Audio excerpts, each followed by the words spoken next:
Hello and welcome to Andrew Broussard Watercolors. Today I'm going to explore a watercolor trio from Da Vinci brand. This is the shiny one by Charlie Shields. It has the terracotta, which they say light red in parentheses next to it. There is nickel azo yellow and cobalt. I pre-mixed some colors. I usually don't take this approach, but I figured I'd at least mix that out and see what we could work with. And we'll jump into a scene on this piece of paper that I cropped down to, it's probably 2 by 5. You know, it's a small surface area, so I can get a lot done with just a different approach in video time. And it makes it a shorter video so you guys don't get overwhelmed. So that being said, let's jump into it. And of course, you're always welcome to follow along, and you have my express permission to sign your own name when you follow along with anything that I do. And yeah, and you can sell anything you do whenever you follow along. I think I said that. So I'm just kind of playing with this cobalt that's slightly dirtied and putting that out, just getting some ideas. Also, if you like this channel, please consider supporting it. I have the Patreon down below, and I have the Etsy shop with some new stuff in there. Okay, so I wind up coating the whole paper with that slight mix. I want to look at a little bit of yellow, maybe along the potential horizon. Let's just see.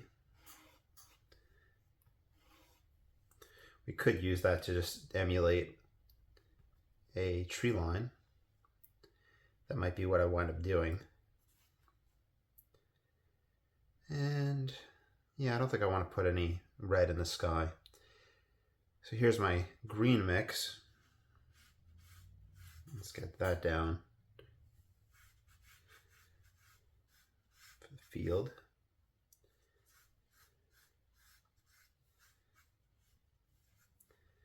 Then I tried mixing a little bit of a purple with it and adding a little bit more blue. Let's see. That'd be the way to get our darkest darks, that red and blue. Let's toss it at the bottom of a tree line.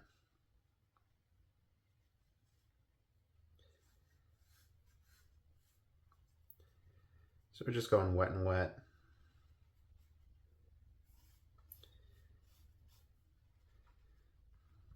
A pretty basic composition.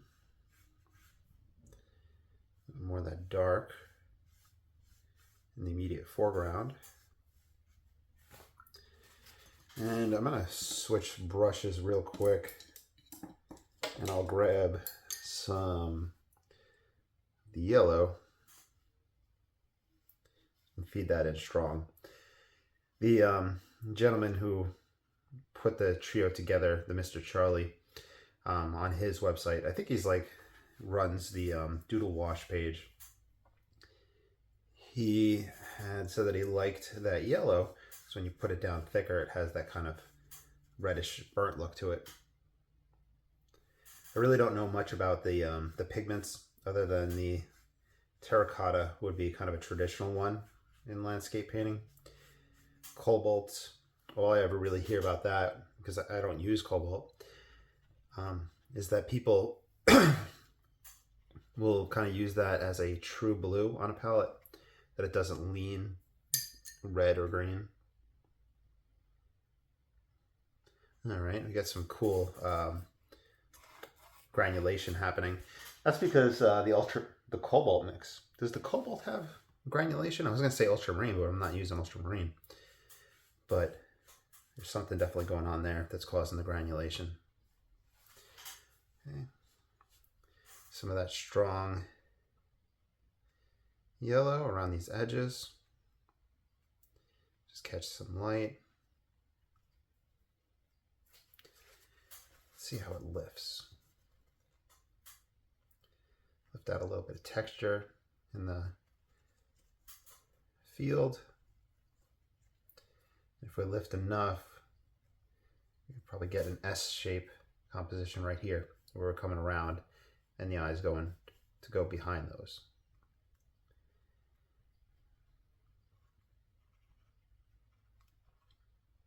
But yeah, if you use any of these colors, let me know in the comments below, or if there's any 3-color combinations you enjoy. I used to film a lot of 3-color combination videos. It's just hasn't been something I've been doing lately.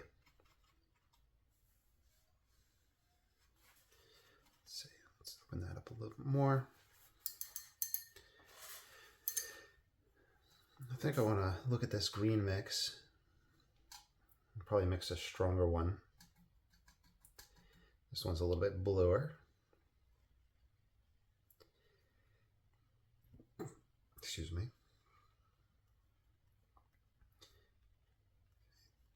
Just looking for that stronger tree line.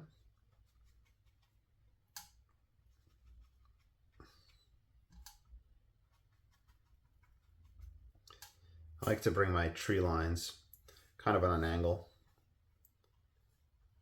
rather than just straight across.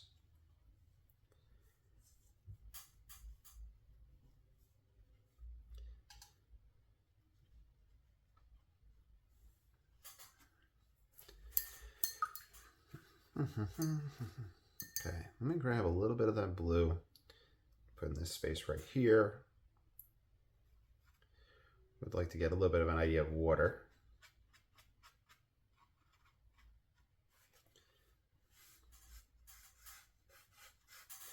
Okay, I think I'm going to pause the camera and we'll do a dry off and we'll see what's going. Well, actually, before that, let me go for a blue or purple, if that's possible. The terracotta really overpowers the other colors and mixtures.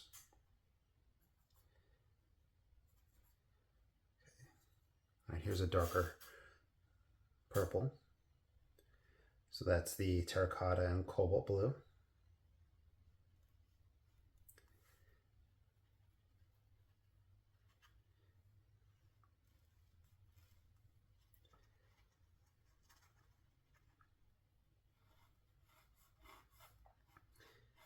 A distant tree line. Then we dip a little bit closer. Maybe get a little bit more red in that mix so it pops forward.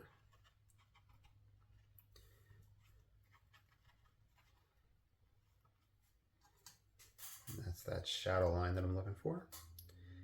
And I'm going to take this mix to get a little bit of edges of water. All right, I think now would be a good time to do a dry off. So I'm going to pause the camera and we'll see if there's any tonal shift taking place. Okay, a little bit of a shift. I didn't notice much. This mellowed out quite a bit, but there was probably a lot of water that I was adding as I was adding the green in there.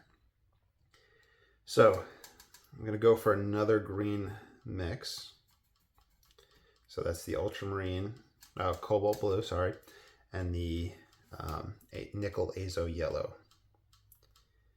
All right.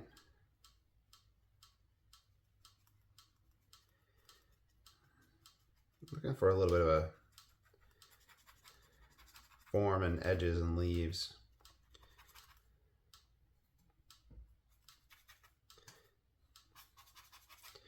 Having the kind of pre-mix and then kind of adding to it does seem to help. I'm sure a lot of people paint that way. It's just preparation for painting isn't my strong suit.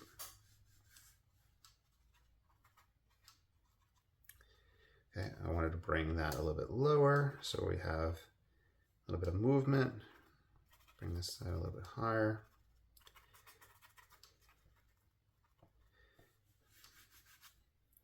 And looking for purple for the ground right here, just a little bit of difference.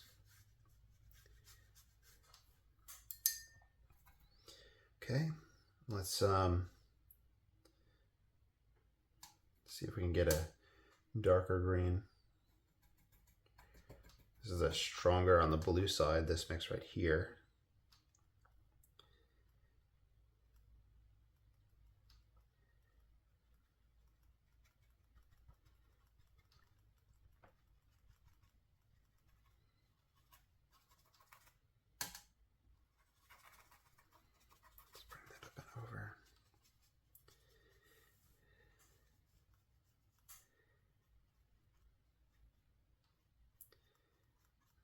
vertical strokes to get the idea of tree trunks. Use the back of the brush to get a little bit of marks. I'm spending a lot of time on those trees, so let's move away from that for a moment. More of the yellow.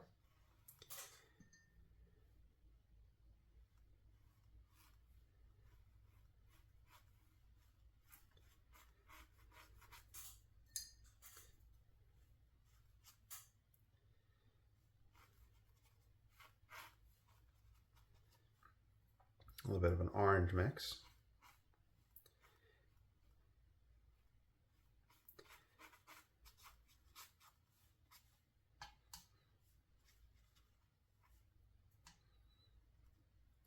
You get some orange for edges.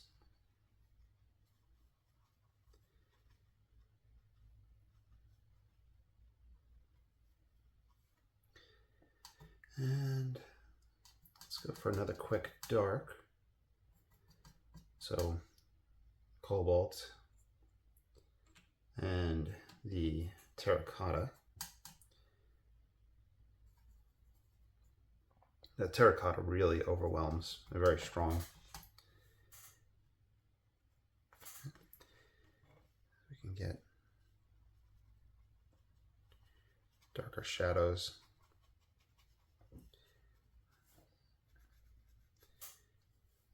Darker shadows.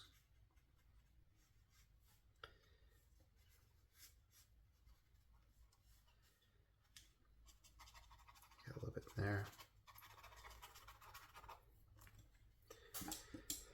I grab just a small round. This is a 5/0. I'm just grabbing any old small round right now, just to look for those dark edges between grass and field and water.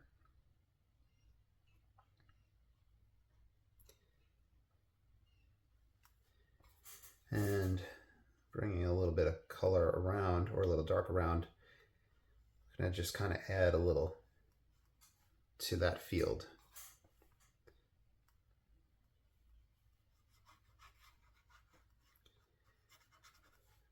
A little too symmetrical.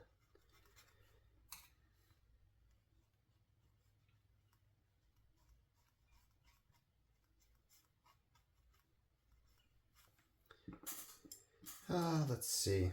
Here's a flat brush.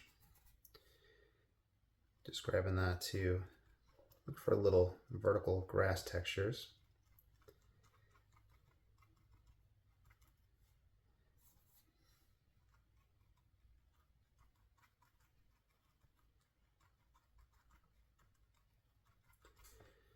All right.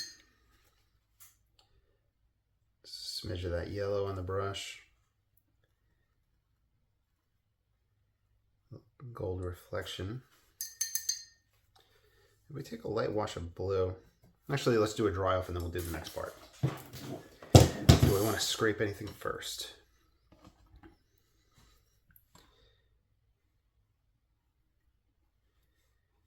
I'm using the back of this one that has a sharper edge.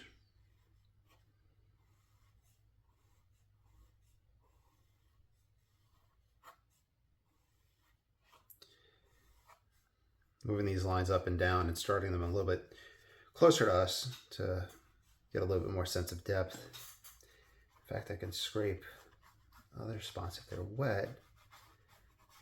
Nope, not really catching much anything, but add some interesting dynamics when it does. All right, I'm gonna pause the camera and I'll hit it with a blow dryer. All right, we did a quick dry off. So I'm curious about just a wash of cobalt blue in spots.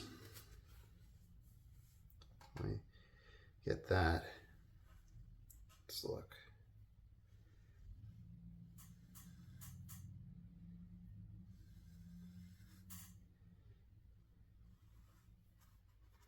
I really try not to go into the sky after the beginning, but that strong nickel is a little too much.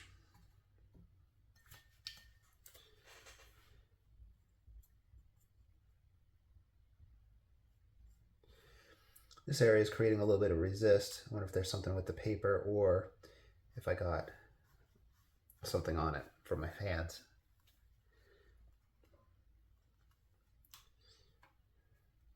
I think that helps that work a lot better.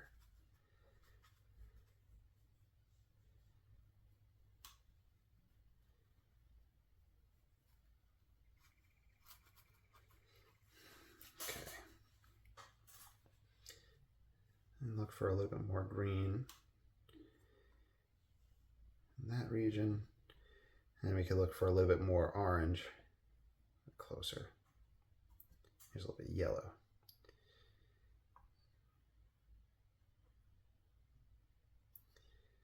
Trying to pass it as an overlap between shapes so that we're not just getting weird halos around stuff.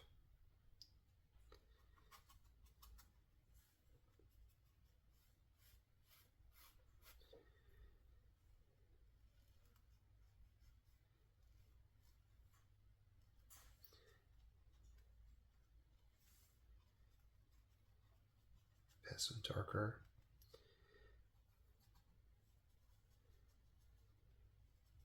That's a little bit more of a redder side of the purple. Okay, so I can continue at this point and do it wet and wet, but I think I want to, let's see, I'm gonna explore the edges of this tree. So this is the yellow.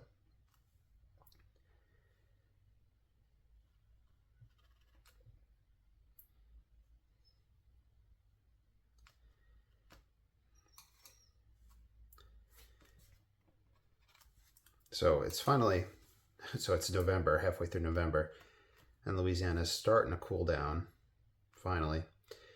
So I ordered a little tripod stool because I would like to do some more plein air, at least studies,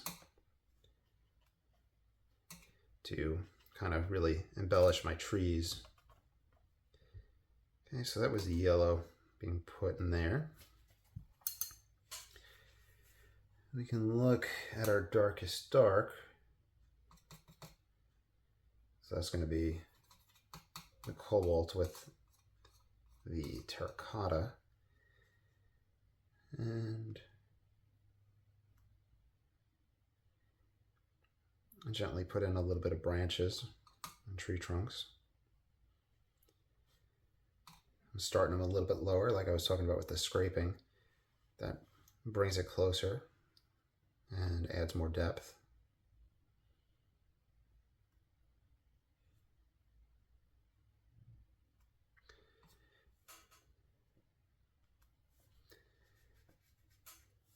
Ground them with darker marks. In fact, let's get darker in there.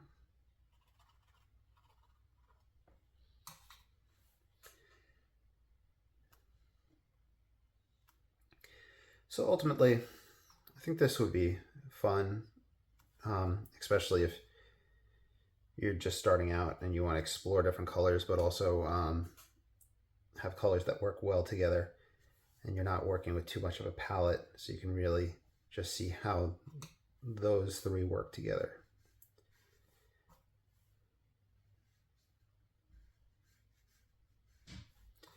Okay, let's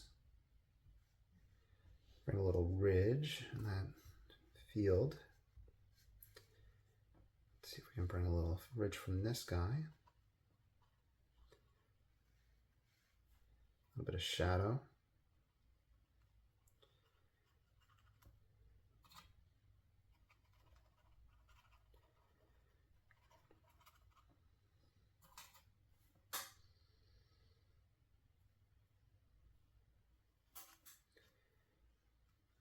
A little too much, but it's okay. Just kind of moving around, looking for little textures. And we can go back to that number, not the number, the probably a 1/4, yeah, 1/4 flat. I find that I've been exploring vertical elements right in the foreground because I think that those help put everything in perspective, especially the water right around it.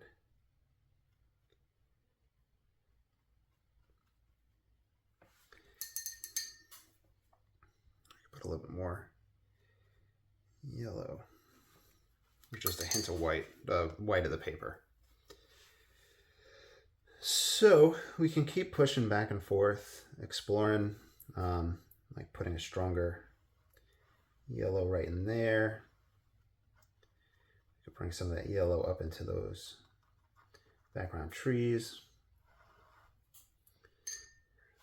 We can grab a little bit, bring some areas forward, kind of change up the transition from the background to front. Looks like some areas are still wet, so we can lift and move.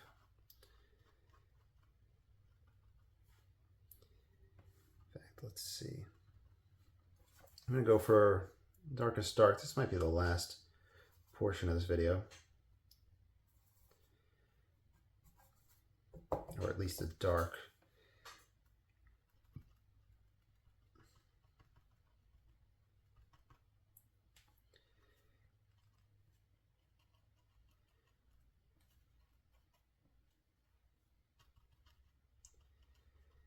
Idea of just foliage.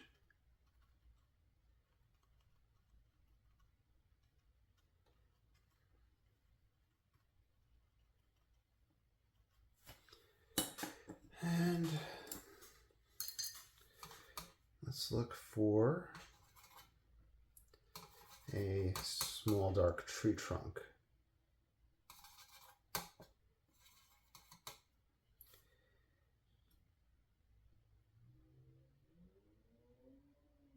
Hopefully my hand's not in the way, but I'm pretty sure it is.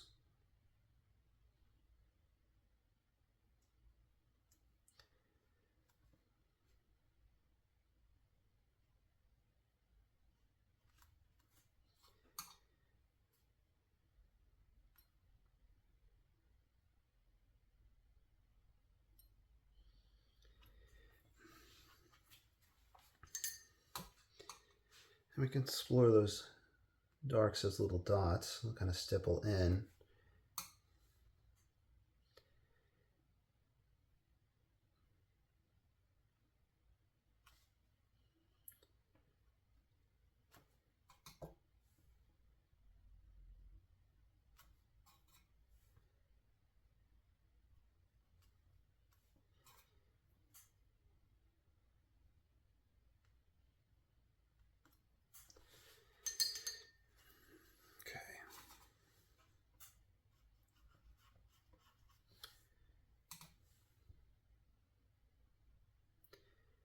All right, I'm going to hit it with the blow dryer. We'll tear off the tape and we'll sign it and we'll see how it looks.